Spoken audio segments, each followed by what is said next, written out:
अहम त्वां स्मरामि, अहम त्वां भजामि, अहम त्वां जगत साक्षी रूपम नमामि। हे परम ब्रह्म, मैं आपका स्मरण करता हूँ, मैं आपका भजन करता हूँ और आपको साक्षी रूप में नमन करता हूँ। आज की चर्चा साक्षी भाव पर, साक्षी रूप पर।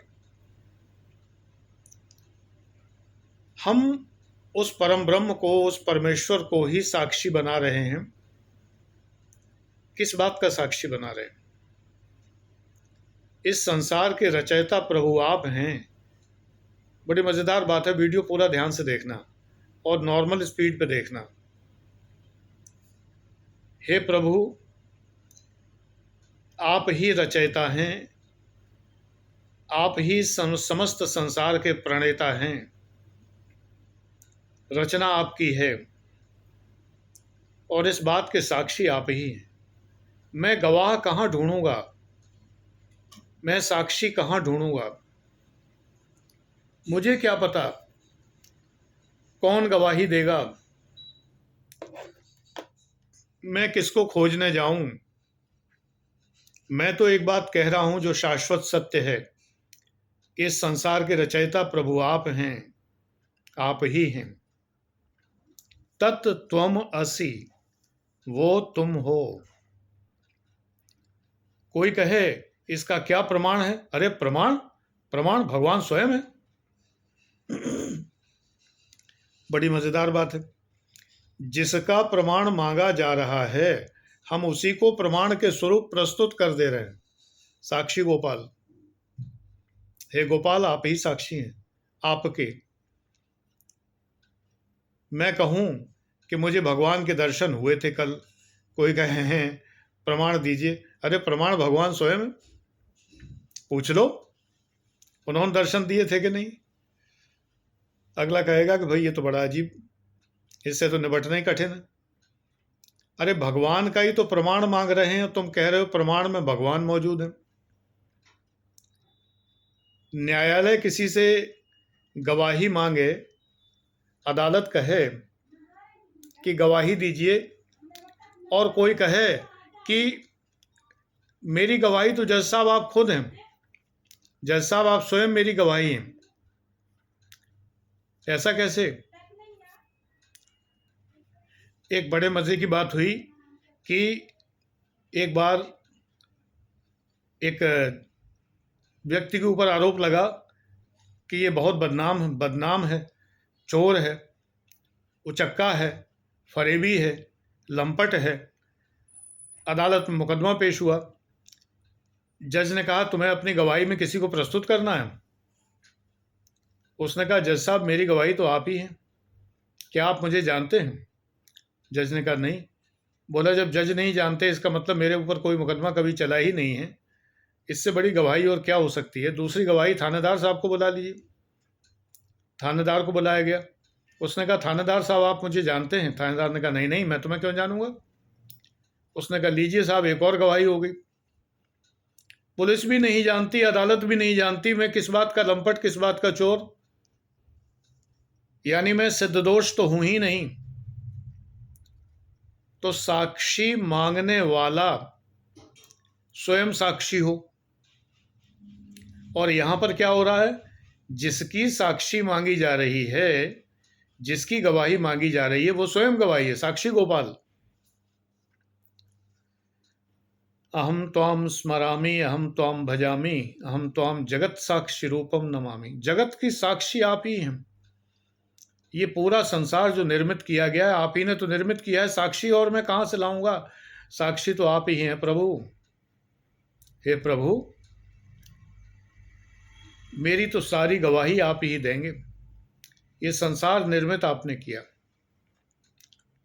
मेरा बेटा कहता है ये मन है छोटा सा, मन में संसार बसे। कणाद ऋषि ने हमारे मन के अंदर के कणों का वर्णन किया है, यानी कि basic constituents of our consciousness. उन्होंने भौतिक रूप से तो कणों का वर्णन किया ही है, लेकिन आध्यात्मिक कणों का भी वर्णन किया है। जब हम जैन दर्शन पढ़ते हैं तो जीव, अजीव, निर्जरा, पुद्गल वगैरह सभी चीज़ें पढ़ते हैं, तब भी यही बातें पढ़ते हैं। तो जब हम इन बातों की साक्षी के लिए आते हैं कि इस बात की साक्षी क्या है कि हमारे अंदर एक आत्मा है, हमारे अंदर एक मन है, मन में संसार बसे, तो साक्षी में मैं भगवान को ही प्रकट कर देता हूँ, भगवान को ही कह देता हूँ कि हे ईश्वर, अब की राख ले हो भगवान, अब मेरी आप ही रख लीजिए, मोरी पत राखो गिरधारी, अब मैं आई शरण तुम्हारी, अब मेरी इज्जत आपके हाथ में है, गवाही आप ही देने आएंगे। तभी तो कथा है कि गोपाल साक्षी देने पहुंचे, गवाही देने पहुंचे। भगवान आते हैं गवाही देने। वो हो जाता है कभी कभी जो हम सोच भी नहीं पाते। जब सच का कोई साक्ष्य नहीं मिलता, हम सच्चे होते हैं, बिल्कुल अपने स्थान पर सच होते हैं, और साक्ष्य नहीं मिलता, गवाही नहीं मिलती,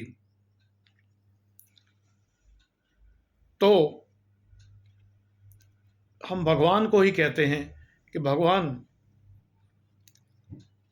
आप ही साक्षी रूप हैं, गवाही तो प्रभु आप ही देंगे। मैं सत्य हूं और आप क्या हैं? सत्यम शिवम सुंदरम।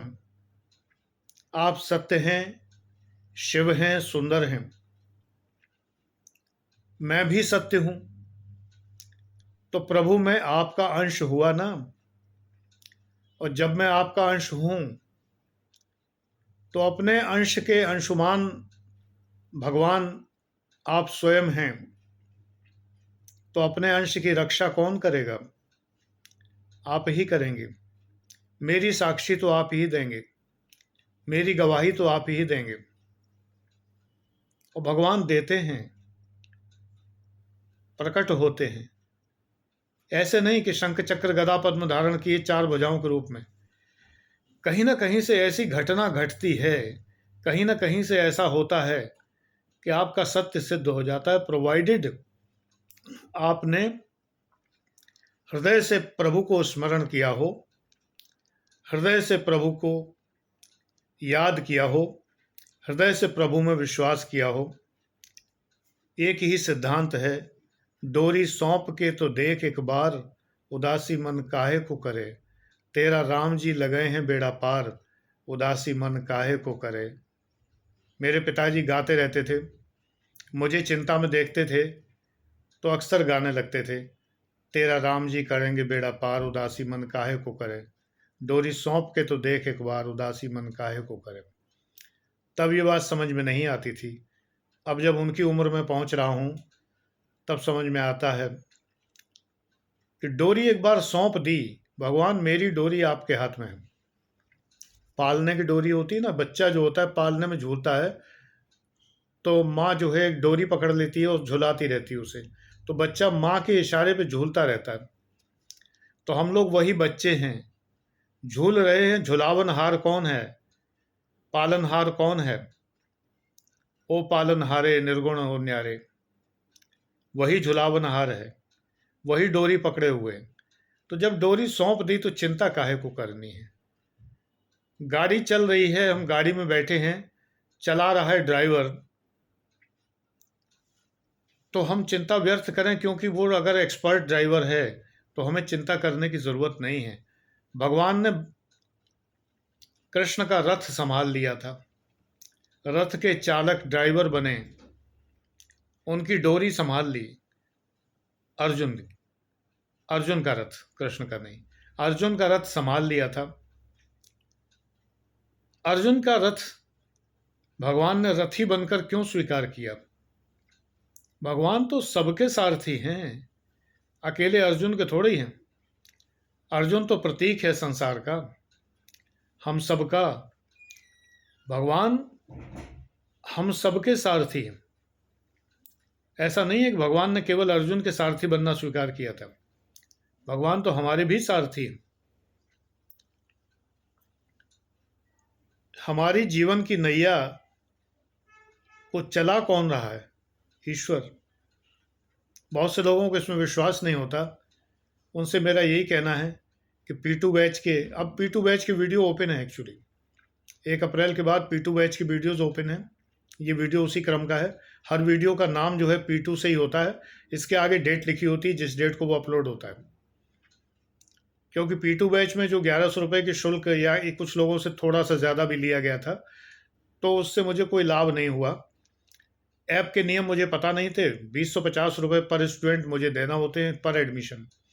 मैंने लिए 1100 या 1200 लिए या ज़्यादा से ज़्यादा 2100 रुपये लिए, लेकिन 2050 रुपये मुझे ऐप की फीस के रूप में देने होते हैं, तो मुझे प्रैक्टिकली कोई लाभ नहीं हुआ। गिनती के 10-12 एडमिशन है जो 1100 से ज़्यादा फीस दी है जिन्होंने, लेकिन बाकी सारे एडमिशन 1100 रुपये के। तो मैंने इसे ओपन कर दिया कि इसको जो है छिपा के रखने का कोई लाभ भी नहीं है। जब इसमें मुझे कुछ मिला ही नहीं, नो डाउट शिष्यों ने 1100 रुपये खर्च किए सब्सक्रिप्शन के लिए, लेकिन बेटा चूंकि मुझे नहीं मिले, वो मिल नहीं सके टेक्निकली, फाइनेंशियली, तो मुझे लगा ईश्वर को ये मंजूर नहीं है, इसलिए मैंने फिर से ओपन कर दिए वीडियोस। और ये Monday Wednesday Friday P1 batch में, यानी कि आनंद IAS बैच जो शिवाग IAS था पहले, उसमें अपलोड हो रहे हैं, और ट्यूसडे थर्सडे सैटरडे इस चैनल पर आनंद डिवाइन पर अपलोड हो रहे हैं, और क्रम से अब नियमित अपलोड हो रहे हैं। जब तक मैं स्वस्थ हूँ तब तक अपलोड हो रहे हैं।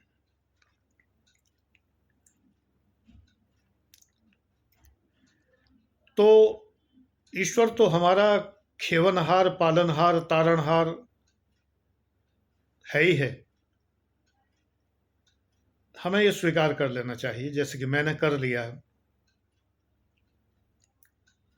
आपके सामने मैं किसी लालच से नहीं हूं, क्योंकि आप लोगों में से कोई भी मेरे किसी पेड बैच में एडमिशन नहीं लेता है। बैच का मतलब है वो बैच जिनमें मिनिमम फीस कम से कम 15,000 रुपये है और अधिकतम 1,80,000 है। ये बैच कहलाते हैं। 1100 का तो ग्रुप था, सब्सक्रिप्शन ग्रुप था।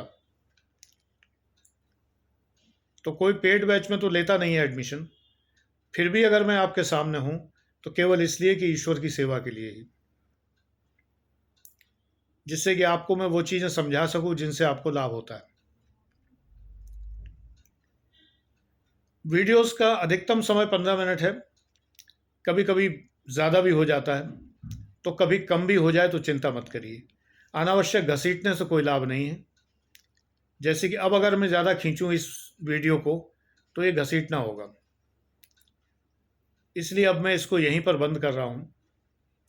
ईश्वर साक्षी में है, आपकी साक्षी ईश्वर देगा, निश्चिंत रहिए। लेकिन तन मन धन से विश्वास करिए भगवान में। विश्वास करेंगे, लाभ होगा। Thank you.